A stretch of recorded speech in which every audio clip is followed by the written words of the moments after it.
नमस्कार, मी अबोली बुरांडे. श्री बापू काळे यांनी टोपीचे मनोगत अत्यंत योग्य शब्दात मांडले आहे. ऐकूया तर मग. टोपी. तुमचं उन्हापासून संरक्षण करण्यासाठी तुमच्या डोक्यावर बसणारी टोपी मी.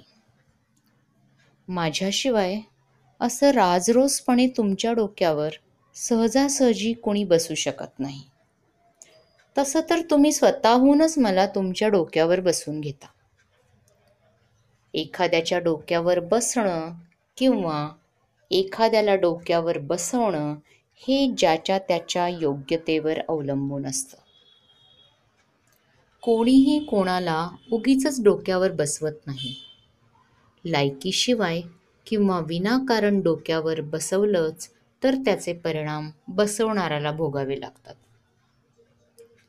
टोपी घालणं हे वाचायला जितकं सोपं वाटतंय तितके सोपे कृतीत नाही. त्यासाठी खूप खटाटोप करावा लागतो. तरीही टोपी घातली ही गोष्ट कधी ना कधी कळते, तेव्हा मात्र टोपी घालणारा विश्वासघातकी ठरतो. त्यानंतर त्याच्या प्रत्येक कृतीकडे लोक त्याच दृष्टीने बघायला लागतात. आपल्याला कोणी नकळत टोपी घालत असेल तर ते डोकं असणाऱ्या माणसांना तत्काळ कळतं. डोकं असणाऱ्याला टोपी घालणे अवघड असते, तर डोके नसणारास सर्रास कोणीही येता जाता टोपी घालू शकते. टोपी घालण्याचा आणि डोक्याचा हा असा उलट संबंध आहे.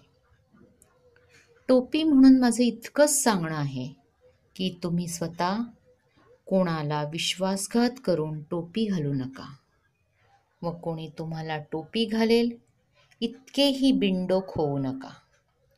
प्रत्येकाच्या डोक्यात मेंदू असतो, त्याचा उपयोग करत चला, पण दुसऱ्याच्या नुकसानासाठी नव्हे तर स्वतःच्या प्रगतीसाठी. आणखी एक, उठसूट कोणालाही डोक्यावर बसवू नका.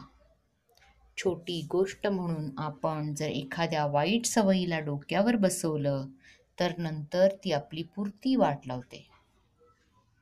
माणूस हा सवयीचा गुलाम असतो, हे टोपी बनून मी कित्येकदा पाहिलंय.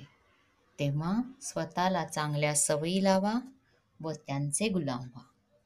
धन्यवाद.